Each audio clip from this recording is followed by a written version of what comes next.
So that would be the sort of truth telling I would want to say to advisors is like right now, no matter where you are in your career, no matter where you are in your trajectory, like double and triple down on your emotional awareness, because that is the differentiated skill that the clients need from us. You have to actually be able to have a deeper conversation and say, what's keeping you up at night right now? You have to actually problem solve with the anxiety of your clients. Do you think money takes up more life space than it should? On this show, we discuss with and share stories from artists, authors, entrepreneurs, and advisors about how they mindfully minimize the time and energy spent thinking about money. Join your host, Jonathan Dio, and learn how to put money in its place and get more out of life.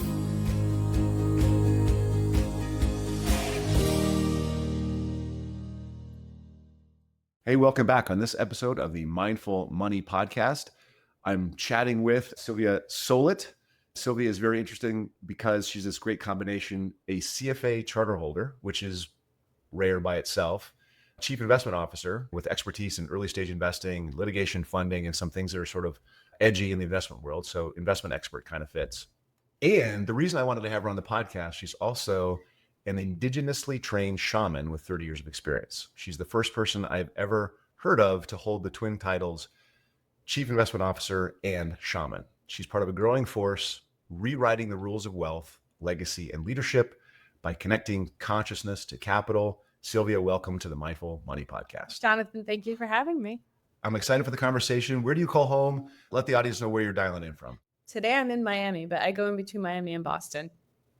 And did you grow up in Miami or Boston? No, not at all. I grew up in New Jersey, of all places, Westfield, New Jersey. What took you to Miami, Boston, away from New Jersey? Well, I mean, I've kind of lived all around the world. So after I graduated from high school, I went to college, and then I started a business in South America. So I lived in South America for about 6 years. When I came back to the States, I got married a couple of years later, and my now ex-husband and I, we lived in Europe for a period of time because of his work. So I actually moved to South Florida from Paris. So in the early years, sort of the formative years, childhood years, what did you learn or what did the parents try to teach you about money and entrepreneurship?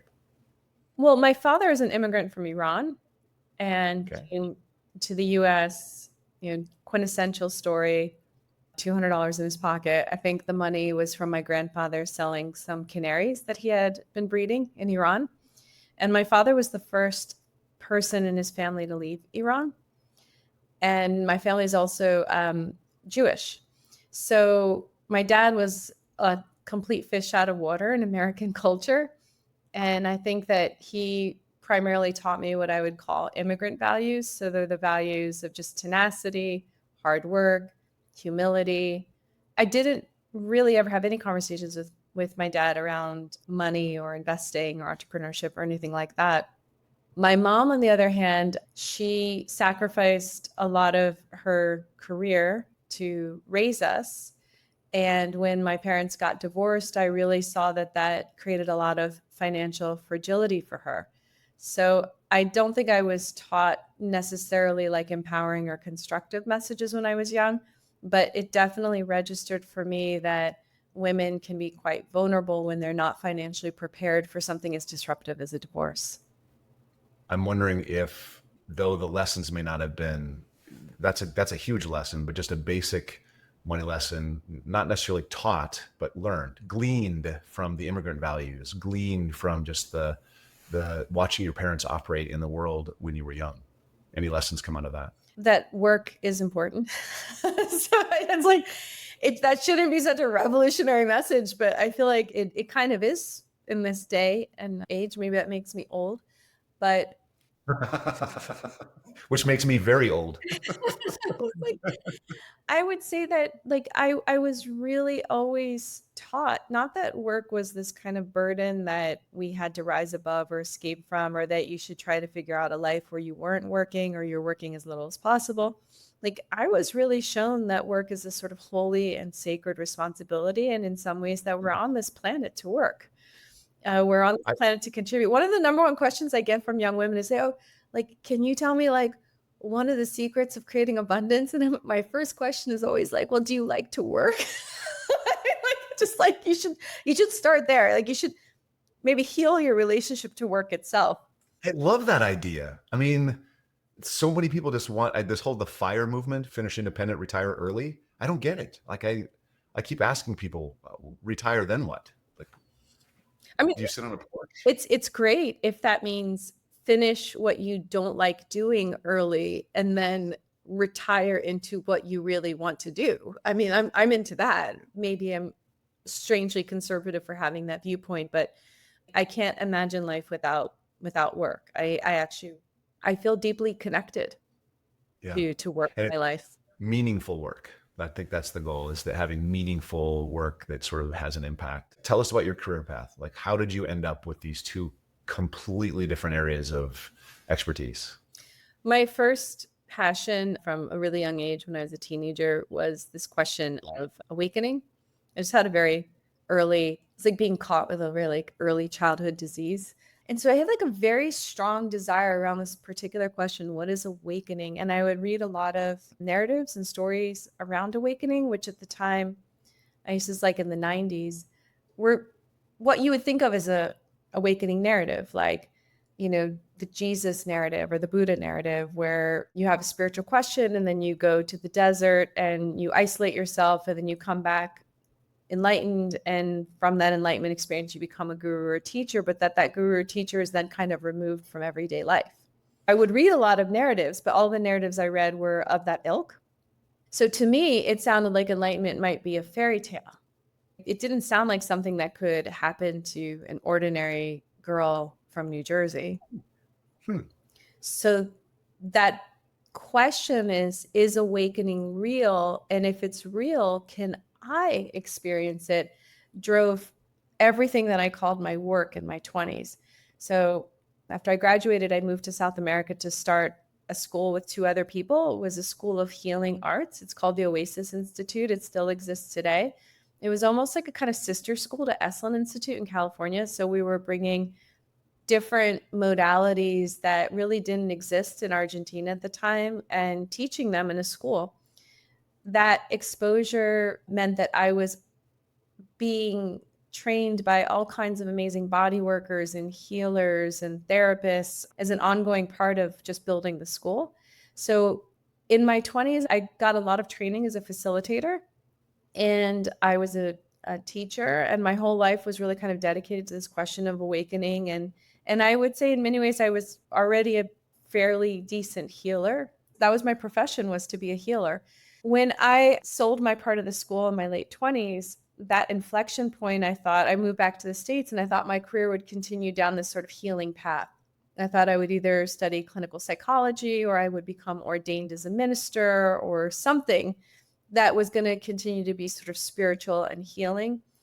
And I took a sabbatical at that time, and I went to India, went to the ashram of Ramana Maharshi, which is a beautiful ashram, which is kind of one of the seats of non-duality in the universe, kind of beautiful place to ask this question, who am I and what is awakening? And at that ashram, I had a very, very profound awakening. So like that was when I had what was kind of like that storybook fairy tale awakening where, you know, like I dissolved into like pure Yep. conscious light, and it lasted for like 2 weeks.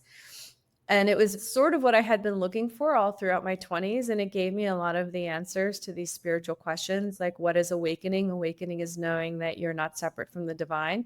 What is healing? Healing is really just awakening to that. Although their healing is kind of secondary, like your body can heal, but at the end, your body's going to die. Your emotions can heal, but in the end, your emotions are going to change.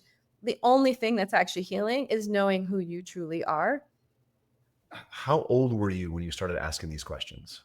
I mean, when I first started asking these questions, I'd say like 12, 13.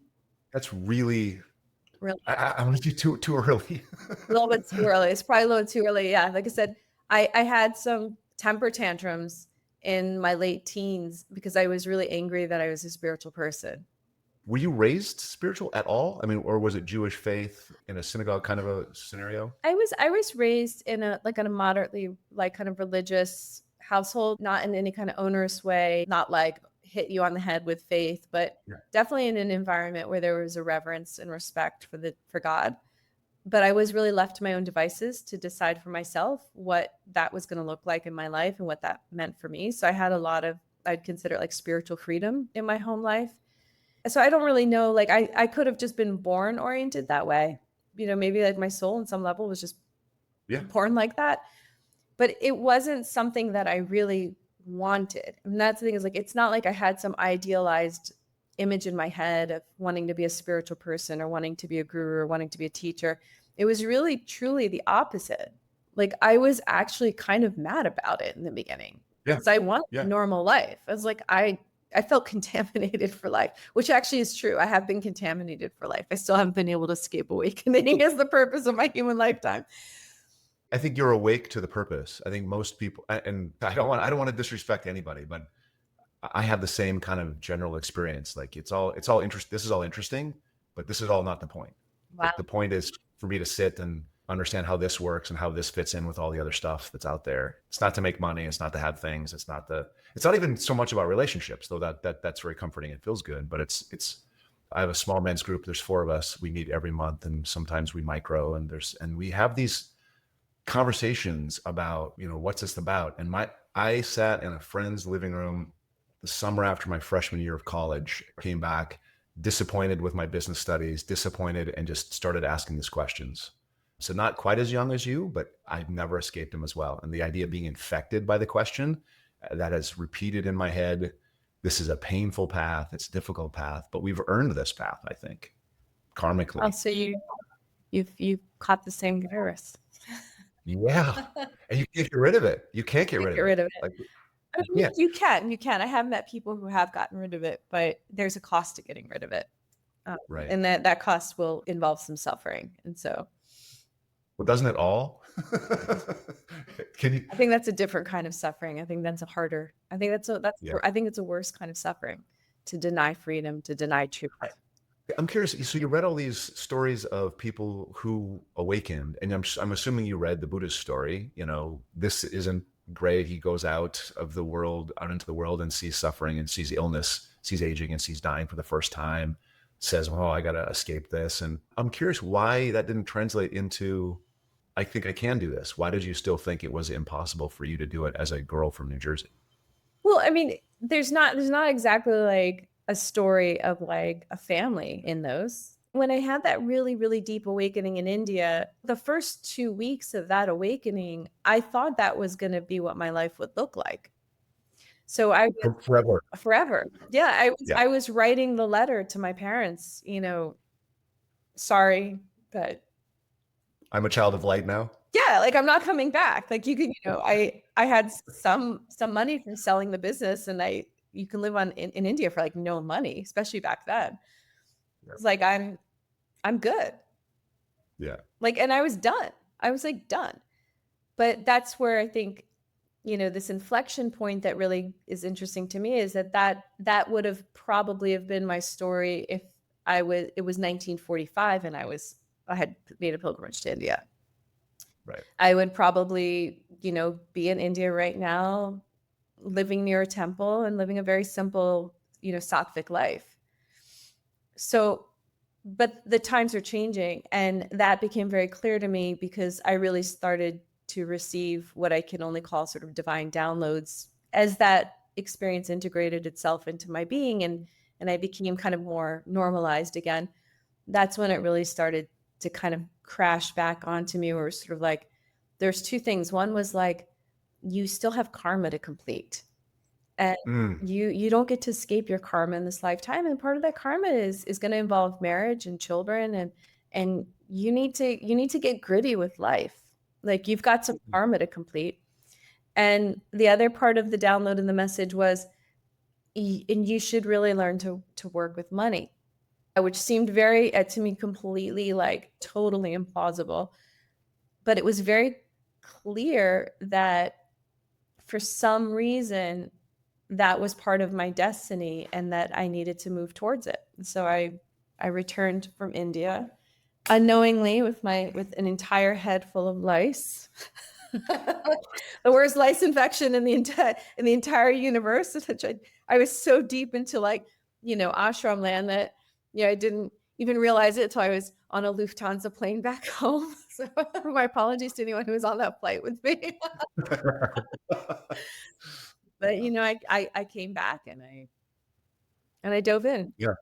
So you had this sort of awakening experience. It says, hey, money should be your path. How do you go from that to, CFA charter holder, CIO of investment firms and educator in the space?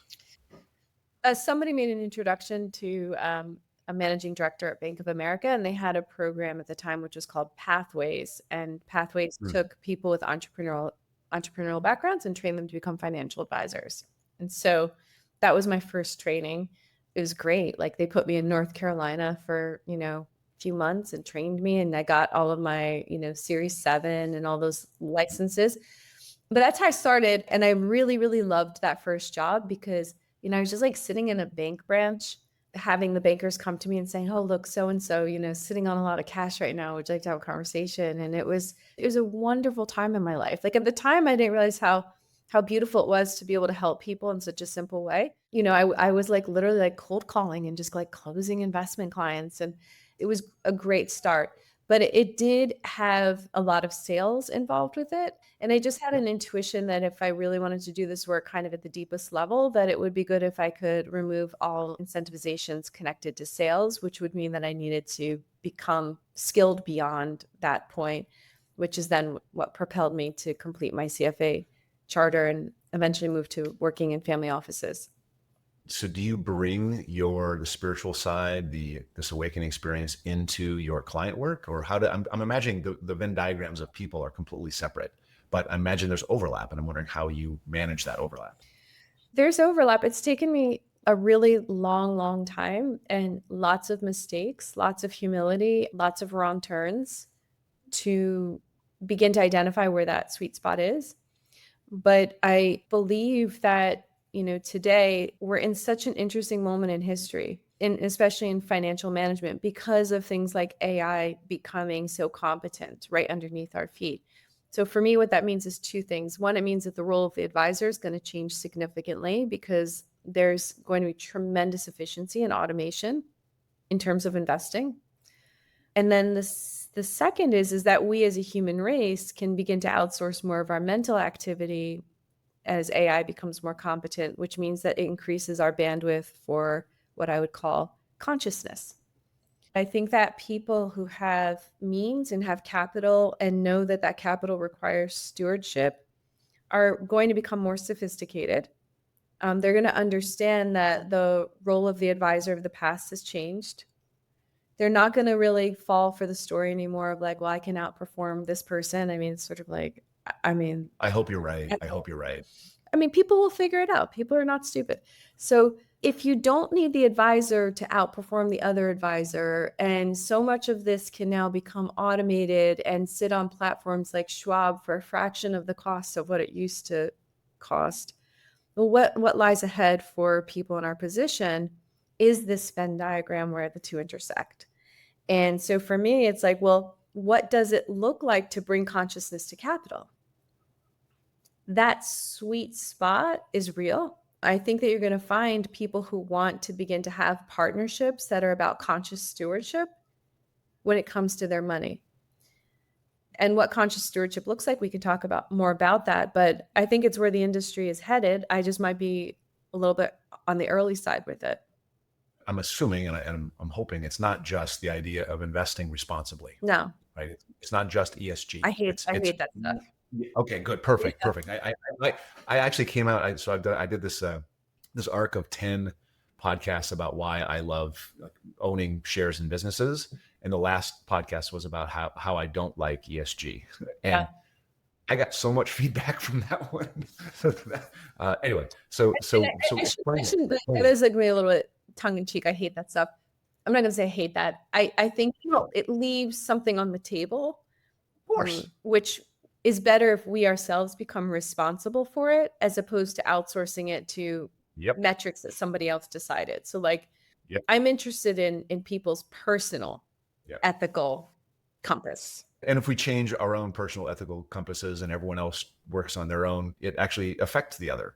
much better, right? That's the way, that's the path. Yeah. So how do you bring consciousness to capital? What is that? What is it you're talking about? I think the most kind of interesting part of it is what would a world look like where more wealth holders are waking up? And how do you help initiate and stimulate and expand those conversations of awakening and life purpose in the greatest, most powerful stewards in the world? Because there's like so much leverage in that. So an example is like if I'm working with a family that, the next gen, sometimes, a lot of the best work you do with the next gen. So you have like the first gen might be like the wealth creators. They're the industrialists. They're the ones who really build something. And then the next generation usually is where a lot of these kind of deeper spiritual questions will start to pop up. Mm-hmm. And they can go in a couple of different directions. One can be something like along the lines of imposter syndrome. So it could be a lot of guilt and shame connected to the capital. Like I didn't do anything to deserve this, or Yep. this is oil and gas money and that makes me feel uncomfortable, or like whatever that is. There can be that discomfort with the capital. And then the other side of that is when you see a next gen who becomes overly identified with the money and has made the link of I am important because my family has money and I matter. So like when I walk into a party and everyone's like, oh my gosh, like it's like so and so, and they feel like a lift from that. That's a real problem. That's Sure. a real problem. And so there's different approaches in that conversation, but you want to be able to identify where is the relationship with the capital not aligned, and begin to open up those conversations. Like where I really like people to get to is to answer the question, why you? Why you? It's like a variation of the spiritual question, who am I? Yeah. Why you? Like it's a really profound thing. Like why karmically is this in your hands to steward? I mean, I could work with that question with somebody for like years, and it's going to keep revealing more and more depth and more intentionality. And I find that incredibly exciting. So, like, I think that if a steward of wealth begins to ask that kind of a question, that wealth in and of itself becomes charged with a different energetic signature. Do you think there's I don't want to say a block to why you, but do you think the challenge is the public isn't ready for it? Or do you think the advisor world isn't ready to ask that question, or both, or neither? Well, on the advisor world, I think one of the barriers is just the way incentivizations are structured.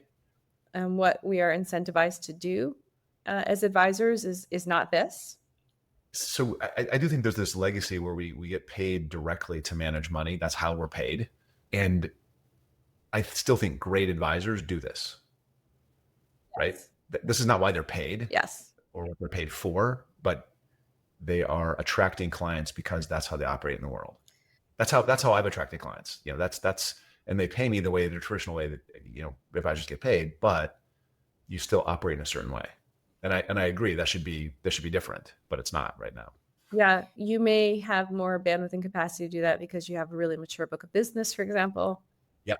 Yep. So like there's different, I'm sympathetic to that. Like if you're a younger advisor and you just getting started, you have to use so much of your energy and time just to gather assets and keep assets.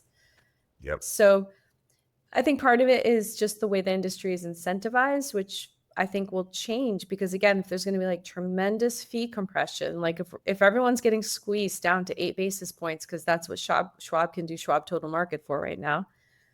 If everyone's going to get squeezed down, well, then our natural human creativity is going to begin to think of, okay, well, then how else can I add value to these Yep. clients, and how would I potentially charge for that? Yep. So I think that's a structural thing in the industry. In terms of clients themselves, I think that a lot of clients would still rather have money and spirituality be separate. Yep. Yeah, like they don't want their advisor to be woo. It doesn't make them feel secure and safe. So it takes a really special cat to want to have an advisor like that. You know this. I operate out of Berkeley, so I operate in a pool of those special cats, which is sort of helpful for the business that I've built over the years. But I have found that, being deep, talking about, spiritual journey, talking about, just meditation, talking about these very simple things that can bring people into that fold a little bit, the awakening possibility, actually increases referrals, actually increases connection to people, actually boosts the tightness with people, the closeness with the client, and clients are friends, and it's hugs, and it's a very loving relationship, a carrying relationship. And so I do think it's really positive, but I also was worried. Like I wasn't always this way. I published my book in 2017, and that was Mindful Money. Like 2 years later, I rebranded my firm to Mindful Money. And so it was 25 years into my career. I was like, okay. And I was so nervous that they were going to go, oh, Jonathan's soft. He's doesn't know what he's doing. He's gone off the deep end, right? But I merged these two ideas, and I was afraid I would lose a bunch of clients. I didn't lose anybody. Like I think people stuck. That's extra. Which I think is lucky, but also the people I was with. Amazing. Amazing. I mean, I think that's a story of hope for me. It's great. Yeah. You talk about truth telling to advisors. What is the truth you want to tell? What is that about? I would say like the first is to not be afraid of the changes that are coming. Mm, We do have a valuable skill set. We do have knowledge and sophistication that is valuable, but most of that knowledge and sophistication is valuable because it keeps us from being emotionally reactive. So that would be the sort of truth telling I would want to say to advisors is like right now, no matter where you are in your career, no matter where you are in your trajectory, like double and triple down on your emotional awareness and EQ. your EQ and your mindfulness, because that is the differentiated skill that the clients need from us. They need that steadiness. Steady hand on the wheel. Steady, More than yeah. anything else, steady hand. And it's not enough to just say, we got to stay the course. Everyone's heard these lines before. You have to actually be able to have a deeper conversation and say, what's keeping you up at night right now? Let's talk about that. Yep. You have to actually problem solve with the anxiety of your clients. Yeah, I think I started doing this too late, but I literally like a month ago started my meditation group for my clients. So we're now okay, come into the fold. This is what I do. Join me in this process. And so it's huge. I don't know how compliance would take this question, but I do want to go down this path because I've been exploring it myself a little bit. When I think of shaman, like I think of Castaneda, I think of mind expansion, I think of indigenous spirituality, I think of medicines, ayahuasca, psilocybin. And we haven't talked about it, but I'm assuming you've done some guided journey work. I've done some guided journey work in the last 3 years, and it's had a profound impact on me. Yeah. So do you do it? Do you guide it? Do you bring it into the family office space? How do you talk about it? How do you integrate it? I'm very curious. Yeah. So for both mine and your compliance department, this work can be done legally in certain jurisdictions. So everything that I talk about, I'm not just saying this for compliance. Actually, it's my deepest recommendation to people is to do this work in places where it's legal. The frequency of the plants themselves prefer that. like it's just, especially ayahuasca. Ayahuasca, I really think you should be working with the indigenous tribes in their homelands. That's the best way to do it. Yeah. So yes, I have worked extensively with plant medicines. And part of what I'm understanding about the connection between capital and consciousness is definitely from those experiences. I had one sort of life-changing experience in particular, drinking ayahuasca with a tribe from Colombia. I went through a kind of death experience. So I was maybe like 6-7 hours. I couldn't have told you like anything. Like I was as deep as possibly could be. And in that depth experienced what goes beyond death, just really like a profound communion with spirit. And in that communion, I was like taken into this cathedral where all of these like shamans and priests were praying over money. And it was this beautiful cathedral and they were praying over money. And I was like, wow. And they were showing me that like money itself is going through its own spiritual transformation alongside of humanity right now. And that even though it sounds like a really weird conversation, this isn't always going to be a weird conversation. Like the idea of being a conscious steward of capital. Capital is just energy. to be a conscious steward of energy is where we're headed. And then the really adorable part of the vision was then at some point I heard this voice, and the voice said, God blesses the coders. And it was this like infinite universe blessing to all of the engineers who are coding what will become the future of currency, which will be some form of cryptocurrency and the blockchain. It's just, again, it's early days and there's lots of volatility because we're humans and I saw that in a vision. So to see something like that in a vision, it's like, okay, like that's where we're headed. So how can I do my small part in bringing us there? And so the last part of your question was like, what would it look like? Or have I done this work with a family office? And so there are families that are doing retreats, family office type retreats, primarily I'd say like in Jamaica, Costa Rica, Colombia, but there are families that are using this kind of vision work to answer questions as a family, like not just what is my life purpose with this capital, but what is our purpose as a family with this capital? What is our mission statement with this capital? Wow. Right? What is our ethos? And to answer that as a family assisted with vision work is an incredibly profound process. The structure of that, answering it as a family in like a family meeting situation, that's like straight out of Stanford. Like that's the book was written on how to do it. But when you add the journey work with it, that has to be so powerful and has to be so coalescing. The family's got to come together around this stuff spiritually. Like this is, you become a steward rather than an owner, which is absolutely incredible. I think for those families, I'm surprised that there are families that do that. And I'm wondering, is it the first generation producers, the people that are driving it, or is it the next generation, the third generation driving it? It's both. Really? Yeah, it's both. I mean, there's just, people are so interested in this kind of work right now. So like, Yeah, right. Right now it's like really like everybody's interested in it. I want to just add like, so everyone remembers that like, shamanic vision work is only one form. What we're saying is like, can you add a spiritual dimension to any family retreat? So that spiritual dimension could be added through meditation, breath work, facilitated conversations. But the idea is like, can we have a group transcendent conversation around the purpose of this capital and add that as a layer onto what I would call sort of traditional family governance? Yeah. So family governance might be like, okay, how do we resolve conflict when conflict arises? How do we make decisions, when there's disagreements between us, things like that. Like those are really important conversations around governance. And I don't need to tell you this, but in case listeners don't know, governance and communication and passing on of values is what seems to be most protective of wealth passing from generation to generation. So that classic adage that most wealth is lost in 3 generations. The number one way to buffer that in a family is through governance work. So all we're saying is like, can you add a transcendent spiritual dimension to the work you do in your family around governance? This is just a sort of a nitty-gritty detail question.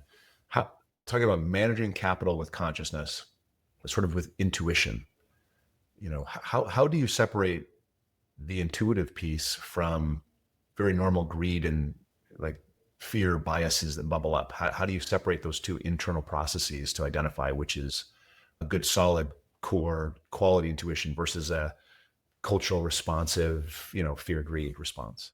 So to start answering that question, I think you have to separate equity from debt. I mean, debt is it's a different animal. So let's just talk about equity investing. And then if you separate equity investing to public and private, I think that public investing is not something that I don't work with it intuitively. I don't think there's any reason to, because public markets, what they represent is just beta, just pure beta. It's almost like you're just participating in preserving the value of the dollar or something. It's not. So for me, public investing is primarily passive, low cost, and simple. But that frees up our mental energy and our bandwidth to really think about where we can do our best work on the private side. And I think that's where intuition definitely comes into play. I think intuition comes into play more than anywhere else in early stage investing. I think that certainly any venture capitalist would tell you they're primarily operating from intuition. And I'm not saying that I've been great as a venture investor. I would actually say I've made tons of mistakes. I've made mistakes as a CIO. I've made mistakes for myself as an individual. But when I went and did the attribution, I really looked at what were the factors that I was considering, what I was looking at when I made those decisions. I could have done better. And I would have done better if I had actually listened to my intuition more. Like, let's say you have capital that you want to move into early stage companies, private markets. So the first is, I do think that it's important that you stick to verticals where you have enough understanding of the business itself. There's essentials you have to understand. There's product market fit and like, competitive analysis, things like that. Like, you should understand those things because they do play a part. Then you want to be able to get to a very, very quiet place inside of yourself. And this is where the mindfulness comes in. And I'm sure this is what you're teaching your clients, is that you have to have enough self-awareness to say, okay, what is in my energy field right now? Am I motivated by FOMO? Am I motivated by anxiety? Am I motivated by fear?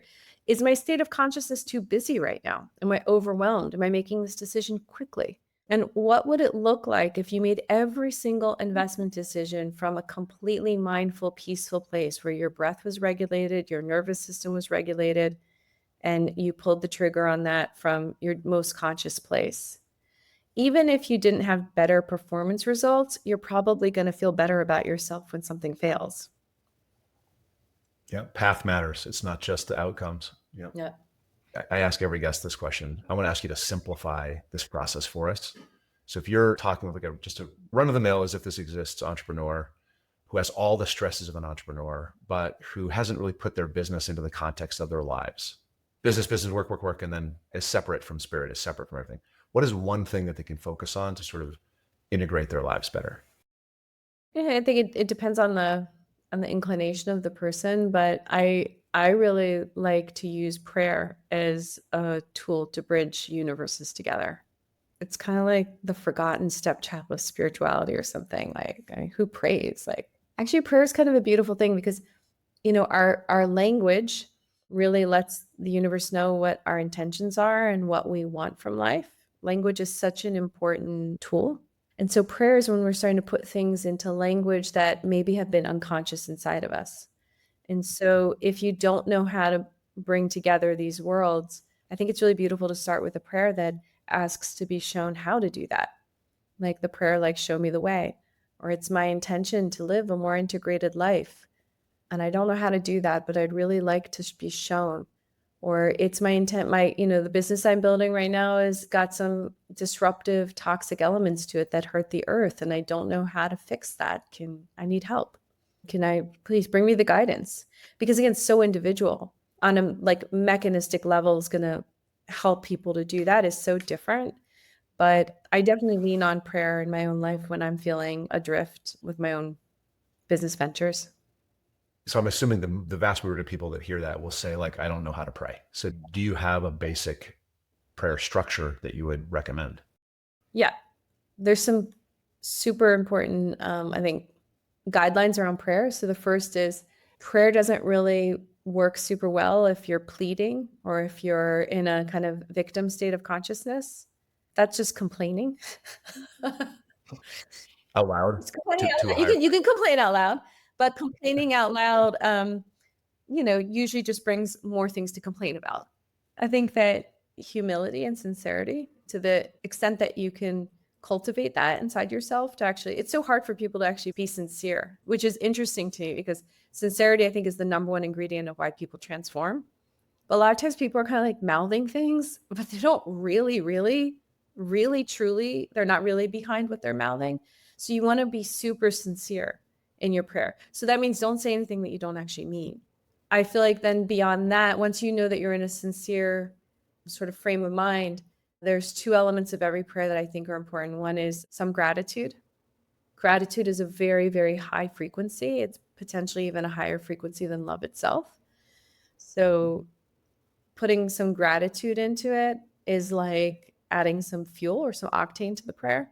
It's an accelerant. And then the second piece is in that humility, is to give a prompt to the universe that sounds something like this: help, show me the way, I'm available to be taught. I don't understand what this lesson is right now. I don't understand how to do this, but I'm available to be shown. I'm available to be taught. I would like to learn. I would like to grow. I would like to be in deeper service to you. So please show me the way. Thank you. I think that's just a very beautiful, succinct prayer structure. I think that's useful. So that's the thing to do. If you want to create some more integration, you pray. What's something that they might be doing that's creating the disintegration that they should stop doing? Well, I think that goes to kind of a fundamental fissure in human psychology right now, which is, again, this separation of God from money. Mm-hmm. So we use money as a proxy for God. That's why we want more of it to feel safe and secure, as opposed to feeling safe and secure in our divine nature. We think that there's a number in a bank account that'll make us feel safe and secure.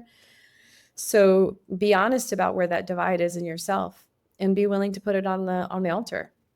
It's a hard thing to put on the altar. Like, I mean, most of us like, yeah, like God is like, oh, this spirituality is great. It's like great. Oh, all the way over here. Like I'll be spiritual all the way over here in all these other realms. But money, I mean, let's be real. Money, I'm going to keep over here in this completely like different framework. And so just track, like, how are you doing that in yourself? That's a really brave question to ask yourself. I love it. One of the phrases that comes out of the men's group constantly is it's all practice. Everything, every single thing is part of practice. Everything is. It's all spirit. It's all practice. And that's a really good idea to remember. You can't exclude this piece or that piece from it. We're getting close to the end of the hour, and I want to wrap up, but I want to ask you a couple more personal questions as we get there. The first is, what was the last thing you changed your mind about? Last thing I changed my mind about, Trump, believe it or not. I am waiting to hear where this goes. I mean, I think that's the biggest thing I changed my mind about. Like, I was like, I thought, I was really like pretty opinionated about everything that I was watching and seeing lately. I just realized that maybe some of my opinions were not completely informed. And that was a big mind shift for me. And I'm doing a lot more listening right now and a lot less opining. More listening and less opining. That's probably healthy for all of us all the time. Yeah. I'm not saying I love the guy. I just said I decided I was going to do a little bit more listening and less opining.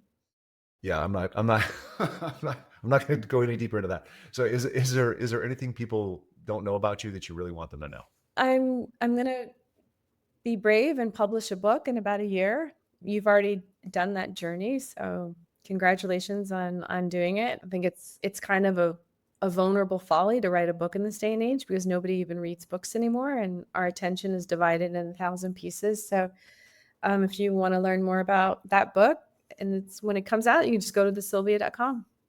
So I want to have you back on after that book. I want to have another conversation for sure.